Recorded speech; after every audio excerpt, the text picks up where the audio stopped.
Au début régnaient les ténèbres. Et soudain, le Big Bang a donné naissance à des éléments dont l'expansion est infinie. Le temps, l'espace et la matière. Chaque jour, de nouvelles découvertes éclairent les mystères stupéfiants et mortifères de cet endroit que nous appelons l'univers. Si vous pensez que Saturne est la seule planète annelée, vous serez surpris. Les 4 grandes planètes du système solaire possèdent des anneaux. Il se peut même que Pluton en ait aussi. Un vaisseau qui les traverserait irait vers une mort certaine. Les particules tournent autour de Saturne à 15 fois la vitesse d'une balle de revolver. Pour découvrir ces anneaux, les spécialistes repoussent les limites de la technologie. C'était un véritable défi. Cette recherche de planètes annelées va nous conduire depuis les régions extérieures du cosmos jusqu'à un surprenant système d'anneaux tout près de nous.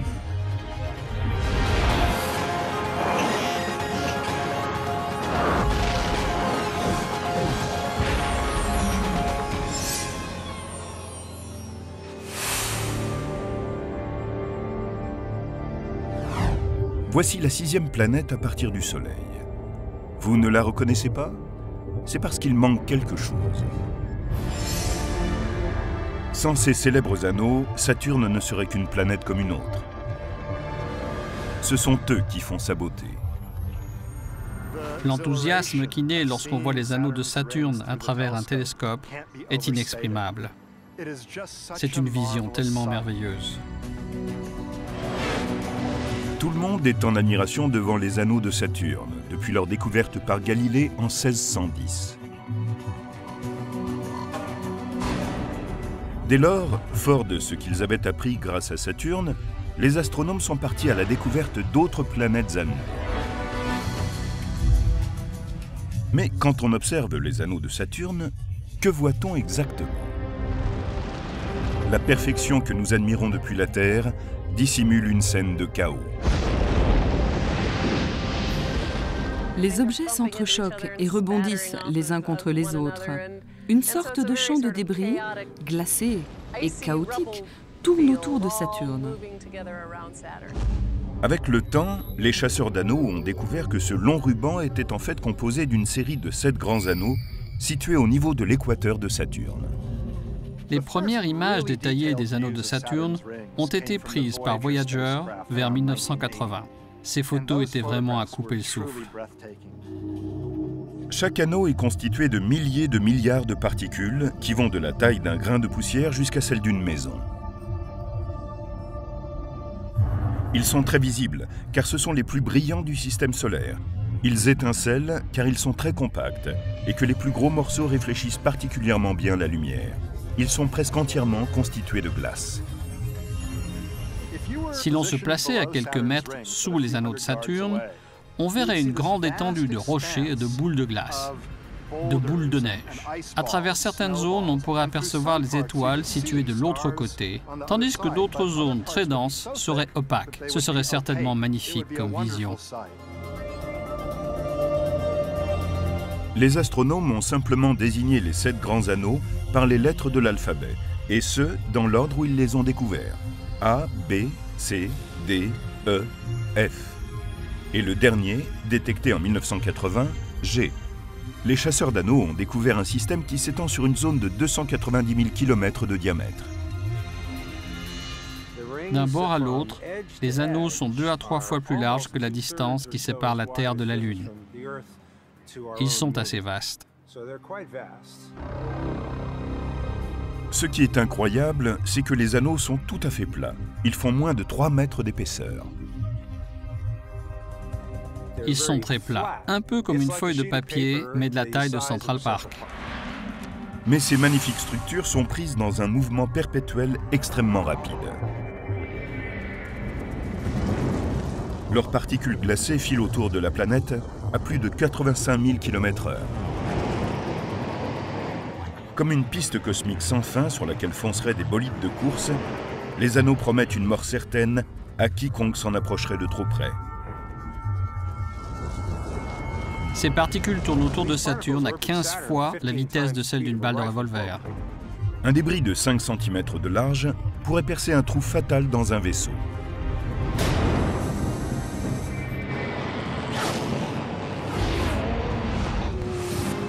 Les particules, telles des bolides, se déplacent à des vitesses inconcevables.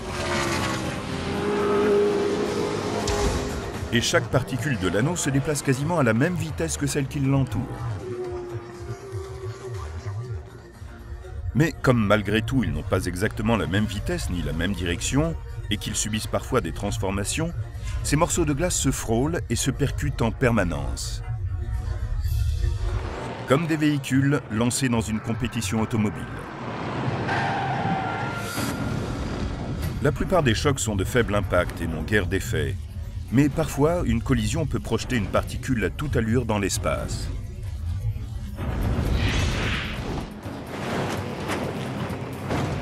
Comment ces boules de glace filant à toute vitesse restent-elles dans l'anneau? À cause de la force gravitationnelle de Saturne.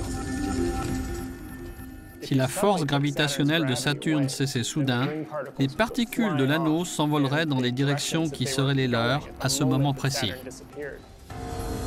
Mais la force gravitationnelle de la planète et la vitesse des particules sont en équilibre parfait, si bien que celles-ci décrivent en permanence une courbe qui s'infléchit vers la planète, mais ne s'en approche jamais davantage. Mais Saturne n'est pas seul à posséder une force de gravitation. Les particules ont également la leur et tentent sans relâche de s'attirer mutuellement pour former un objet plus vaste, un satellite, une petite lune. Chaque particule est attirée vers d'autres. Les plus massives ont une force plus grande. Et plus on est près, plus l'attraction est forte. La force gravitationnelle des particules agit contre celle de Saturne. C'est une lutte perpétuelle. C'est un combat permanent entre la force de gravitation des particules qui essaient de les rassembler et celle de Saturne qui essaie de les séparer. La force gravitationnelle de Saturne éloigne les particules les unes des autres en vertu de la loi universelle sur la vitesse des objets en orbite. Plus un objet est proche de Saturne, plus il doit se déplacer rapidement pour rester en orbite. Sinon, il tombe sur la planète. Les particules de l'anneau le plus proche de Saturne parcourent en 1 heure 48 000 km de plus que celles qui sont dans l'anneau le plus éloigné. Il suffit qu'un de ces objets glacés soit plus proche de Saturne de quelques mètres pour qu'on observe une légère différence de vitesse. Et ce sera suffisant pour empêcher les particules de rester ensemble. Même sur de petites distances, les particules intérieures se déplacent plus vite que celles qui sont à l'extérieur. Elles s'étalent le long des rubans, si bien que vous ne trouverez jamais d'anneau en train de fusionner en un nouveau corps solide. Cette lutte perpétuelle des particules qui se regroupent, puis sont attirées vers l'extérieur, puis se regroupent encore, a assuré la pérennité des anneaux depuis des millions, voire des milliards d'années. Elles se bousculent et entrent en collision les unes avec les autres. Leur très faible force gravitationnelle forme continuellement des structures provisoires qui se font et se défont. Mais ce système d'anneaux conserve un très bel équilibre. Cet équilibre est maintenu grâce au mouvement de rotation des anneaux autour de la planète qui crée cette forme d'une beauté à couper le souffle.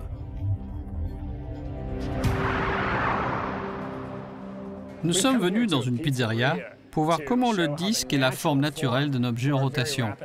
Nous allons commencer avec un morceau de pâte à pizza qui, lorsqu'il ne tourne pas sur lui-même, ressemble à une boule ronde.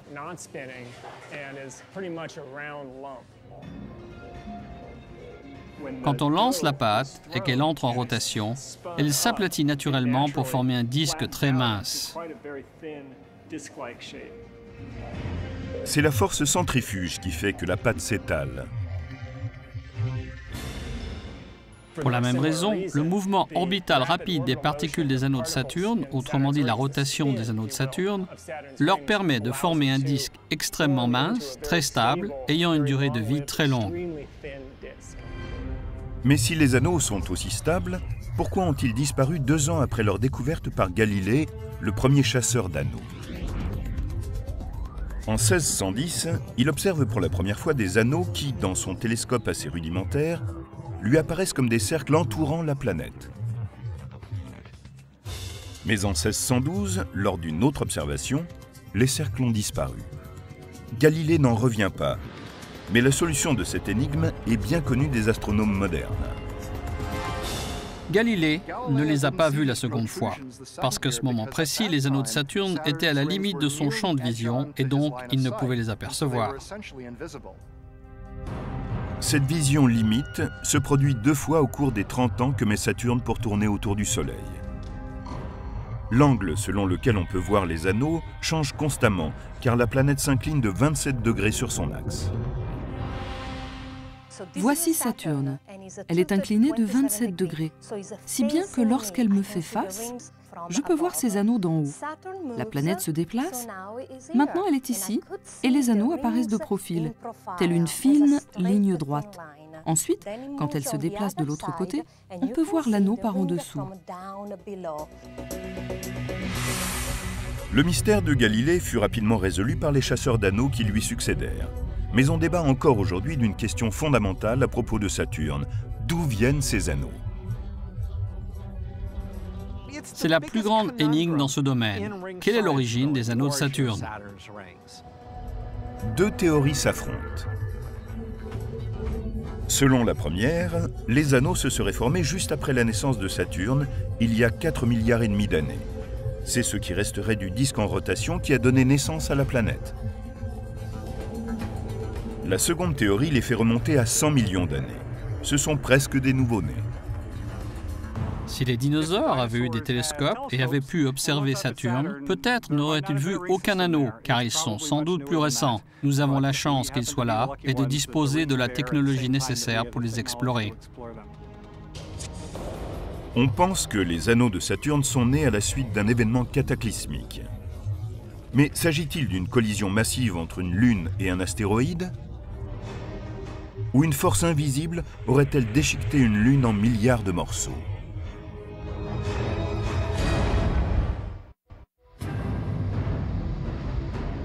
Ils sont parmi les structures les plus étonnantes du système solaire. 22 fois plus larges que la Terre, ils ne font que 10 mètres d'épaisseur. Mais la plus grande question pour les chasseurs d'anneaux est de savoir comment ils sont arrivés là.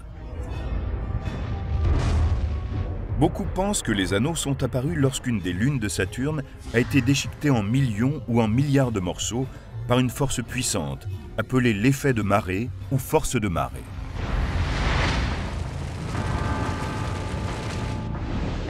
L'effet des marées est une conséquence du fait que la force de gravitation ne s'exerce pas de la même manière sur chaque côté de la planète. Si j'avais un objet massif plus près de cette épaule, il tirerait plus sur elle que sur l'autre, qui est plus éloigné, et cela pourrait m'écarteler.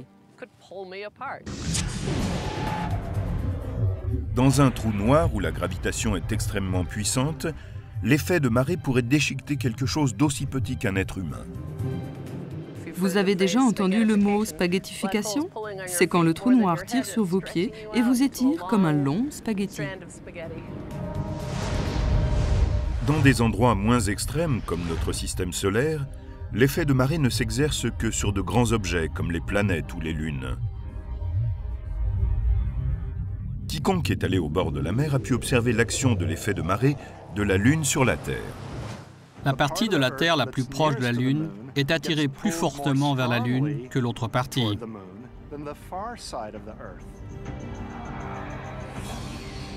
C'est ainsi que notre planète peut présenter un gonflement et qu'on voit au bord de la mer l'eau monter et descendre par période d'environ 12 heures. Mais l'effet de marée lunaire ne se contente pas d'attirer les océans. Il se manifeste sur la planète dans son ensemble. Ce qu'on sait rarement, c'est que la boule de roche qu'est la Terre change elle aussi de forme. En fait, le diamètre de la planète en direction de la Lune est plus long de quelques mètres que le diamètre perpendiculaire à la Lune, parce que toute la matière de la planète est étirée vers la Lune. Toutes les planètes génèrent un effet de marée sur leur lune. Comme elles sont plus grandes, elles ont une force de gravitation plus puissante et des effets de marée plus importants.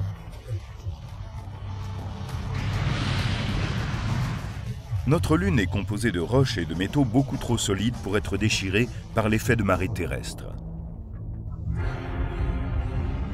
Mais certaines des lunes de Saturne étaient des agglomérats peu compacts de glace, de poussière et de roches, parfois appelés empilements de débris. Un empilement de débris est un peu comme un tas de neige. Il a été rassemblé sans aucune véritable force, juste de petites forces de surface. Ce sont des objets peu compacts.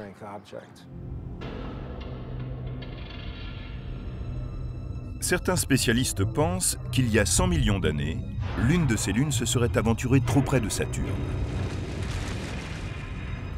Une lune de faible structure aurait été déchiquetée en milliers ou millions de morceaux de toute taille, projetés à différentes distances de la planète. De ce fait, ils auraient adopté des orbites différentes et peu à peu, le matériau se serait réparti en un système d'anneaux. De nouvelles recherches devront déterminer si les anneaux de Saturne ont été créés par la force de marée, la destruction d'une lune par un astéroïde, ou à partir de résidus de la planète en formation. Mais les astronomes ont observé récemment des particules qui rejoignaient un anneau sous leurs yeux. Ils ont découvert que l'existence de l'anneau E était liée aux éruptions permanentes qui affectent l'une des lunes de Saturne se trouvant dans cet anneau, Encelade. Au cours de ces éruptions, cette lune extraordinaire rejette de l'eau. L'eau se lève en geyser et gèle instantanément, un peu comme ce qui se produit dans les machines à neige des stations de ski. Ces jets de particules gelées, lancés à des centaines de kilomètres du satellite, sont entrés en orbite autour de Saturne et ont formé l'anneau E.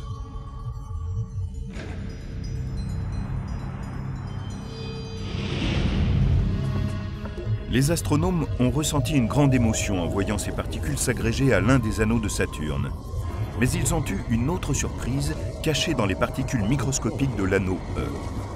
En juin 2009, ils y ont trouvé des traces d'éléments chimiques, du sel et du bicarbonate de soude. Ce qui est si passionnant dans le fait de trouver du sel et du bicarbonate dans l'anneau E, c'est que cela suppose qu'il y a un océan liquide à l'intérieur d'Encelade. Et tout comme les formes de vie terrestres sont apparues dans les océans, on pense que des formes de vie ont pu naître à l'intérieur d'Encelade. C'est une idée vraiment excitante, mais pour l'instant, nous n'en avons pas la confirmation, parce qu'on ne voit pas de sodium dans le geyser. Il faut faire d'autres observations. Nous ne sommes pas encore certains. Nous devons poursuivre les explorations.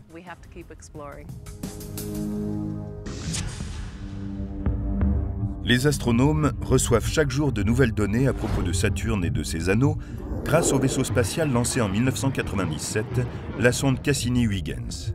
La sonde Cassini est à peu près de la taille d'un autocar scolaire. C'est le plus grand vaisseau interplanétaire que la NASA ait construit. Après un périple de 7 jours, Cassini est devenu le premier vaisseau spatial en orbite autour de Saturne. Il a permis aux hommes d'être aux premières loges pour apercevoir la 6e planète à partir du Soleil, ainsi que ses anneaux. La sonde Cassini a déjà fait plus d'une centaine de fois le tour de Saturne. À la fin de la mission, elle en aura sans doute fait 200 fois le tour. Cassini s'est approché de Saturne comme on ne l'avait encore jamais fait. Les images qu'elle a prises ont révélé un monde sauvage de formes changeantes et d'une variété surprenante. D'une certaine distance, on pourrait penser que les anneaux sont un corps solide qui se déplace majestueusement autour de la planète.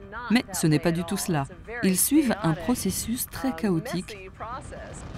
Quand on étudiait les anneaux, on avait un peu l'impression de faire de la géologie, mais maintenant, c'est davantage comme étudier la météo. À la stupéfaction générale, Cassini a montré les particules d'un anneau formant une vague imposante. Aperçue pour la première fois en 2009, celle-ci a grandi jusqu'à la limite de l'anneau, atteignant une hauteur terrifiante de plus d'1,5 km. Les anneaux eux-mêmes sont très minces. Ils ne font que 10 mètres d'épaisseur. C'est donc comme si vous étiez sur un lac de 10 mètres seulement de profondeur et qu'une vague d'1,5 km vienne droit sur vous. C'est vraiment extraordinaire. Cette déferlante planétaire est provoquée par les effets gravitationnels d'une lune de 9 km de large seulement, Daphnis.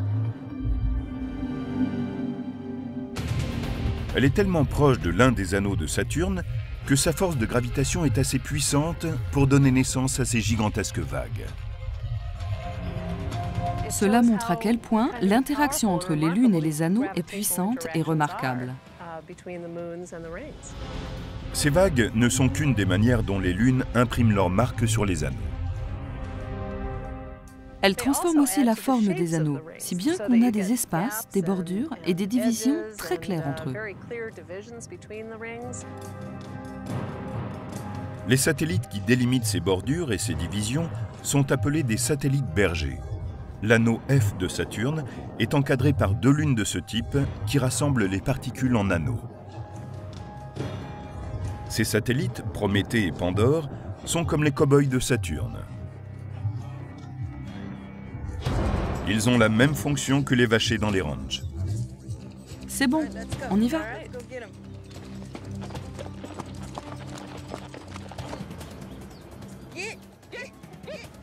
Ce qu'on fait ici est très proche de l'action des satellites de Saturne sur ces anneaux. Nous rassemblons les bêtes, tout comme les satellites rassemblent les anneaux. Par exemple, Prométhée et Pandore permettent à l'anneau F de tenir ensemble.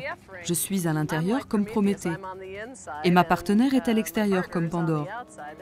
Nous mettons le troupeau en file indienne, tout comme les satellites ou les lunes, qui organisent les anneaux. Quand un satellite entre en interaction avec la particule d'un anneau, elle peut l'envoyer sur une orbite plus lointaine ou plus proche de la planète.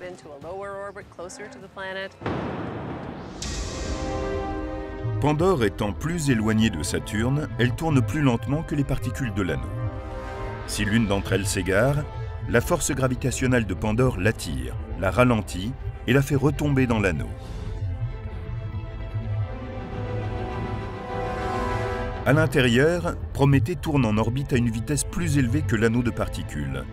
Sa force de gravitation les tire vers l'avant et accroît leur énergie tout en les éloignant de Saturne. Finalement, les 2 satellites emprisonnent les particules entre elles et créent ainsi un anneau à la forme bien nette. Les satellites jouent un rôle fondamental dans la configuration des anneaux et dans leur formation. Ils peuvent rassembler les particules dans les anneaux, de sorte qu'on a des espaces, des bordures et des divisions très claires entre les anneaux.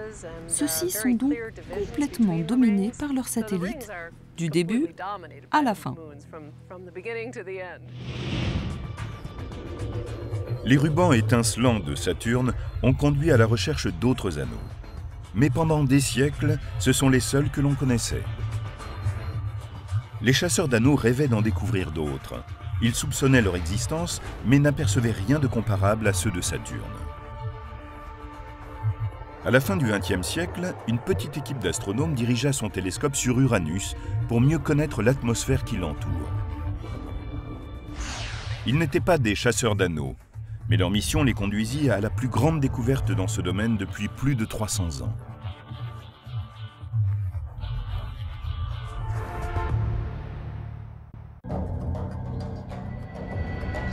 Depuis que Galilée, des siècles plus tôt, avait découvert les magnifiques anneaux de Saturne, les savants en avaient cherché d'autres.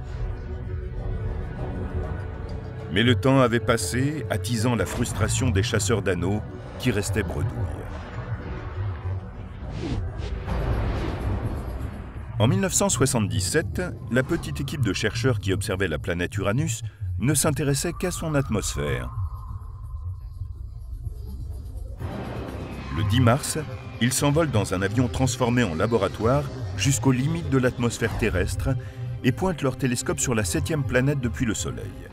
Ils guettent l'instant où une étoile lointaine doit passer derrière Uranus. Ils étaient en train de mesurer la luminosité de l'étoile au moment où elle passait derrière la planète, car, de cette manière, on peut étudier la structure de l'atmosphère d'une planète.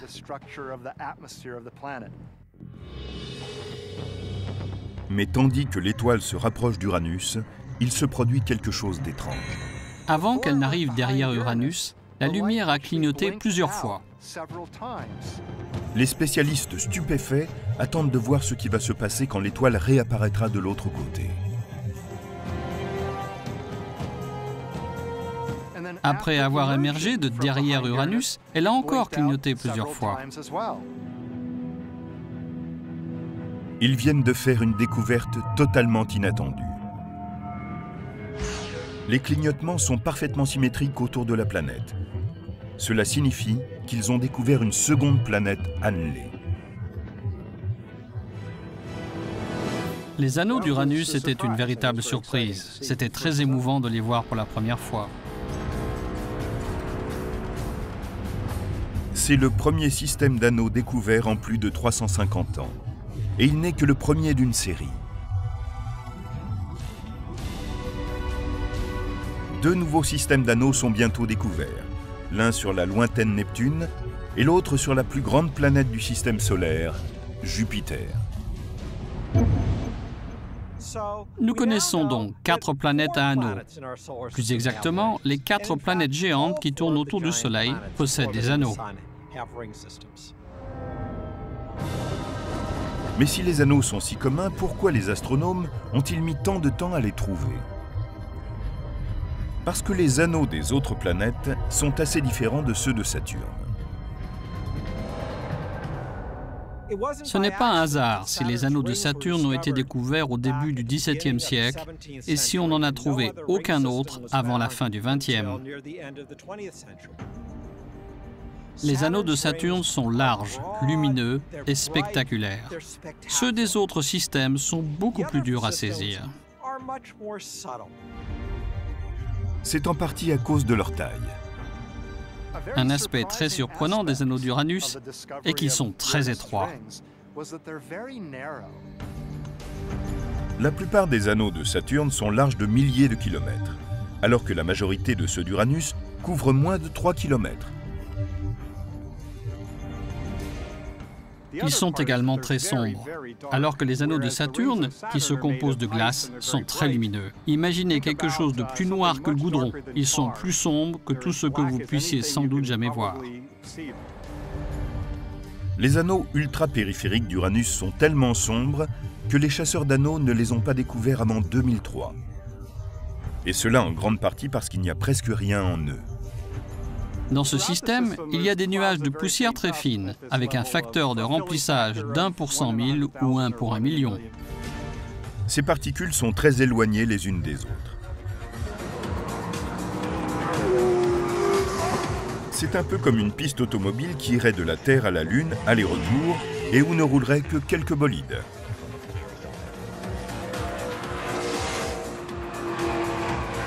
C'est une différence radicale avec les anneaux de Saturne, où les particules sont souvent très proches les unes des autres, pare-choc contre pare-choc virtuel.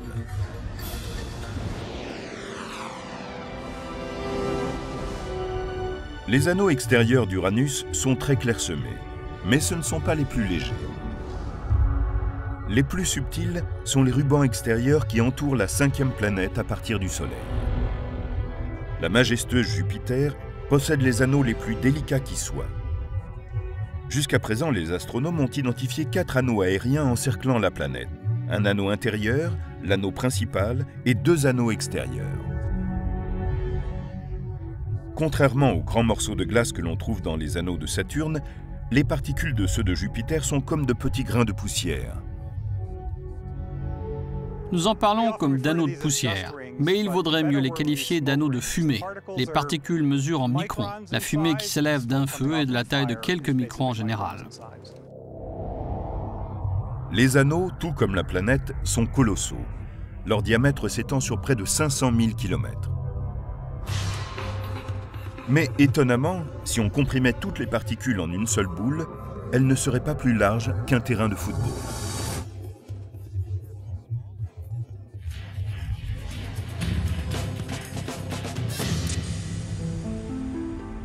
Il y a très peu de matière dans les 2 rubans extérieurs.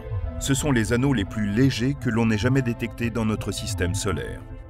Presque invisibles, on les appelle les anneaux Gossamer. Vous pourriez être à l'intérieur d'un anneau Gossamer de Jupiter et ne pas vous en apercevoir. De temps en temps, vous sentiriez quelque chose sur votre combinaison spatiale quand une particule de poussière vous frôlerait. Les rubans de Jupiter sont si imperceptibles que c'est en cherchant des anneaux autour de Neptune que les spécialistes ont trouvé des preuves à l'appui de ce qui représentait pour eux la plus grande énigme. Dans les années 1980, on a soupçonné Neptune de posséder aussi des anneaux, lorsque le matériau de cette région a bloqué la lumière d'une étoile qui allait passer derrière la planète. Grâce à la technique qui avait permis de détecter les anneaux d'Uranus, les astronomes tentent une cinquantaine de fois de trouver les anneaux de Neptune sans obtenir de résultats concluants.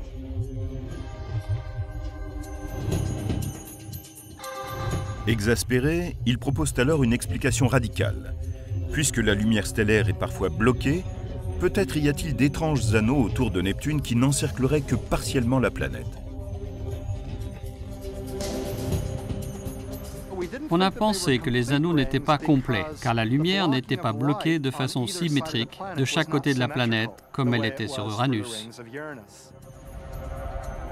Neptune possédait-elle un système d'anneaux bizarre et changeant?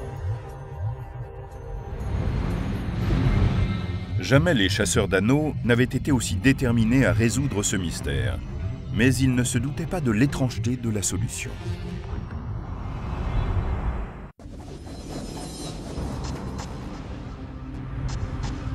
Depuis plus de 350 ans, les seuls anneaux que l'on connaissait étaient les rubans éblouissants de Saturne. Mais à partir de 1977, en l'espace de 2 ans, 2 nouvelles séries d'anneaux sont découvertes. L'une sur Uranus, l'autre sur Jupiter. En revanche, la recherche d'anneaux autour de Neptune s'éternise, entraînant une grande frustration. Neptune est très éloignée. Comme elle se trouve à une grande distance du Soleil, elle reçoit très peu de lumière. En outre, aucun vaisseau spatial ne s'est dirigé vers Neptune depuis 1989, l'année où Voyager 2 a été lancé vers la dernière planète de notre système solaire. Voyager 2 était la meilleure arme des chasseurs d'anneaux. Le 25 août 1989, le vaisseau arrive plus près de Neptune qu'aucun autre appareil auparavant.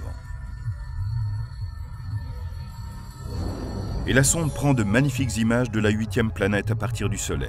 C'est un incroyable exploit technologique.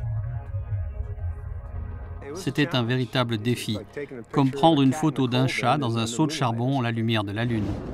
Allait-elle nous révéler que Neptune n'avait aucun anneau?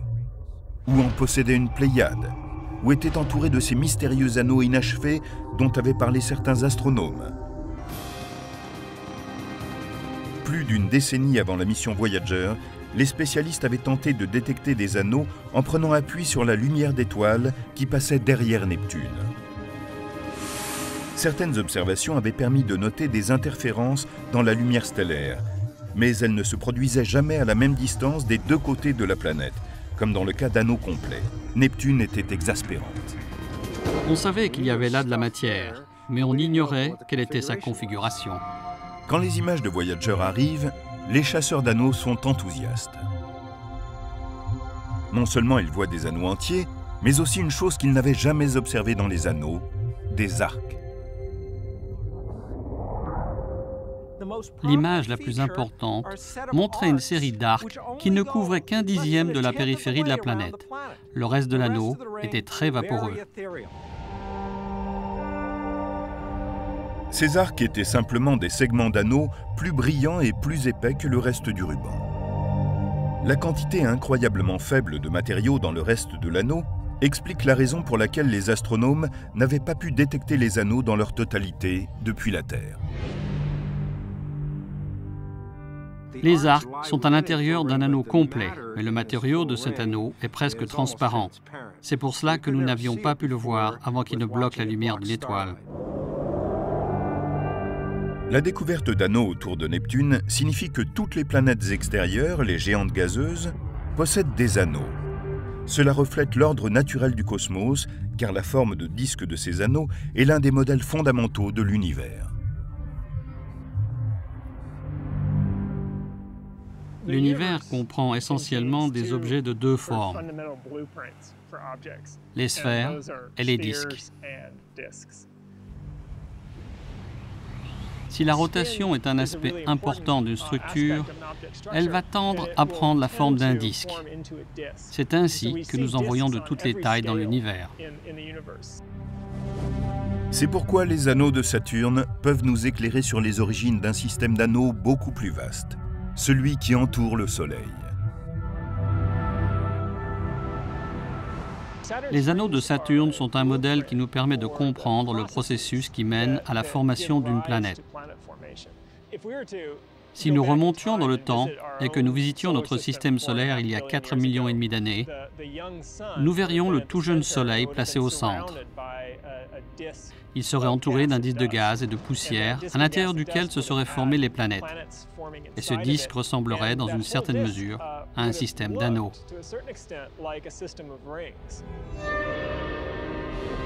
Les premières planètes ont commencé à se former dans le disque de débris. Quand elles se sont agrandies, leur force gravitationnelle a laissé de l'espace dans leur orbite. Les débris qui étaient à l'intérieur de leur champ gravitationnel ont été agglomérés ou expulsés dans l'espace. C'est ce qui est arrivé dans notre système solaire quand Jupiter s'est formé. La planète était assez massive pour dégager un espace dans le disque premier de matériaux. Peu à peu, les autres planètes de notre système solaire se sont formées et ont tracé leurs orbites, ne laissant que 2 régions aux débris restants, la ceinture d'astéroïdes et la ceinture de Kuiper. À elles deux, elles contiennent le matériau nécessaire pour créer une série d'anneaux autour du Soleil.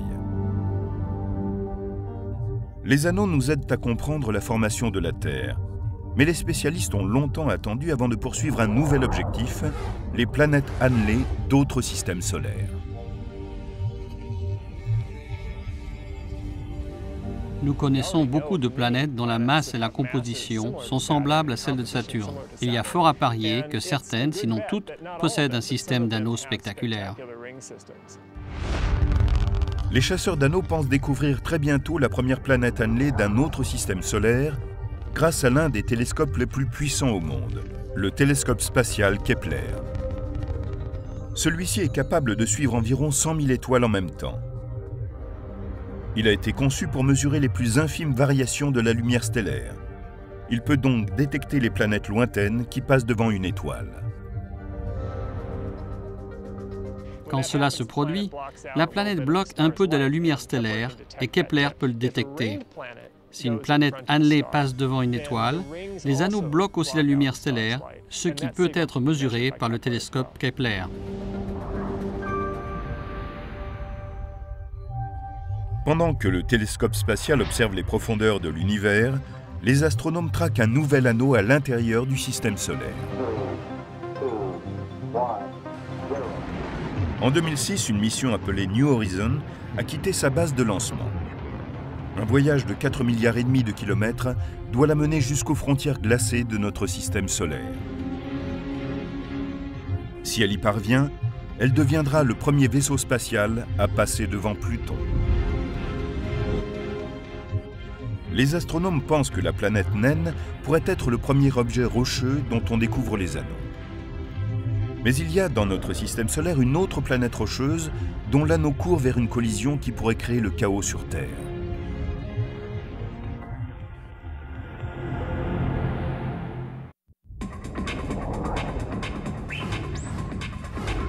Les 4 planètes extérieures du système solaire sont toutes encerclées d'anneaux. Certains sont éblouissants, certains sont faits de poussière, et d'autres sont incroyablement vaporeux. Mais les chercheurs s'intéressent maintenant à un autre anneau, le plus lointain de tous. Il encercle une roche froide, appelée Pluton. Autrefois, elle était considérée comme une véritable planète, mais elle a été reclassée dans les planètes naines en 2006. En 2015, elle pourrait être la dernière planète annelée trouvée dans notre système solaire. Il se pourrait que Pluton ait des anneaux très légers, ou qu'elle puisse en avoir un jour, qu'elle est dans une région où patrouillent de nombreuses comètes. Si l'une d'elles se rapprochait trop de Pluton, elle pourrait être détruite par la force gravitationnelle de la planète et former temporairement un anneau. La mission New Horizons a déjà parcouru le tiers du chemin qui l'a conduit à son rendez-vous avec Pluton. Les images qu'elle transmettra en 2015 pourraient nous révéler si cette planète naine possède des anneaux. Mais il y a peu, les spécialistes pensaient trouver un nouveau système d'anneaux autour du voisin le plus proche de la Terre, Mars. On s'est longtemps demandé si Mars pouvait posséder un système d'anneaux. Cela remonte aux années 70. Aujourd'hui, on se rend compte que, où que l'on regarde dans le système solaire, on voit de petits satellites auxquels sont associés un petit anneau. 2 petits satellites, ou lunes, tournent autour de Mars. Chacun ne fait pas plus de 30 km de large. Les astronomes ont pensé que ces lunes avaient produit suffisamment de poussière pour former un anneau fragile. Ils produisent des nuages de poussière, nous en sommes certains. La seule question est de savoir quand et comment cette poussière se transforme en anneau. Au XXIe siècle, lorsque les spécialistes ont braqué le télescope Hubble sur Mars, ils n'ont rien vu. On s'y est repris à 2 fois et l'on n'a rien vu. Nous, on commençait à être perplexes. Pourquoi Mars n'avait-elle pas d'anneau? La Terre elle-même possédait autrefois un anneau. D'énormes morceaux de roches brûlantes ont filé à toute allure autour de la planète pendant au moins quelques années, puis ils ont disparu. Comment cela a-t-il pu se produire? Il y a 4,5 milliards d'années, alors que la Terre venait juste de se former, un corps géant de la taille de Mars a percuté notre planète.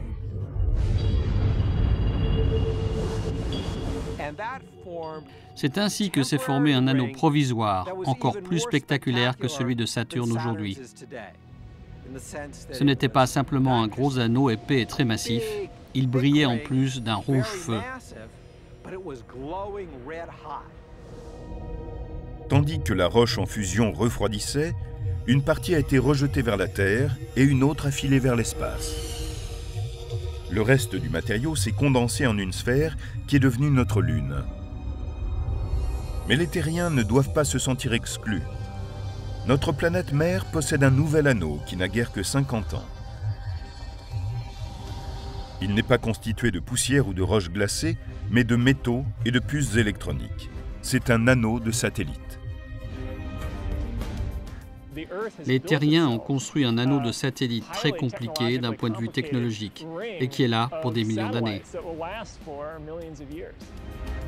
Comprenant près de 400 satellites, c'est le seul anneau connu dans l'univers qui ait été créé par une forme de vie. Il voltige à 35 000 km au-dessus de l'équateur de la Terre, en orbite géosynchrone. La vitesse des satellites le maintiendra indéfiniment au même endroit au-dessus de la planète. Les satellites géosynchrones sont une catégorie particulière de satellites qui forment un véritable anneau autour de la Terre. C'est un anneau en ce sens qu'on y voit des particules tourner en permanence autour de la Terre, de la même façon que l'anneau de Saturne est fait de particules glacées en orbite autour de la planète. L'anneau de la Terre joue un rôle capital dans son système de communication, mais il court au désastre. Lorsqu'on met un certain nombre d'objets au même endroit, ils entrent en collision. En février 2009, 2 satellites situés dans l'orbite basse de la Terre se sont percutés.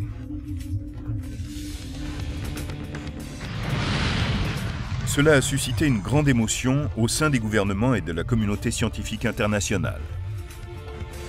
2 grands satellites sont entrés en collision. Ils ont volé en éclats, ce qui fait que nous avons maintenant environ 10 000 objets en orbite autour de la Terre. Chacun d'entre eux est comme une balle de revolver qui se déplace à environ 15 km par seconde et a la capacité de démolir un autre satellite au cours d'un choc éventuel. Tout nouveau satellite arrivant en orbite géosynchrone est comme un bolide qui entrerait en piste pendant la course. Tout nouvel arrivant augmente les risques de collision. Si 2 d'entre eux se percutaient, les débris détruiraient entièrement l'anneau, plongeant le système de communication terrestre dans le chaos.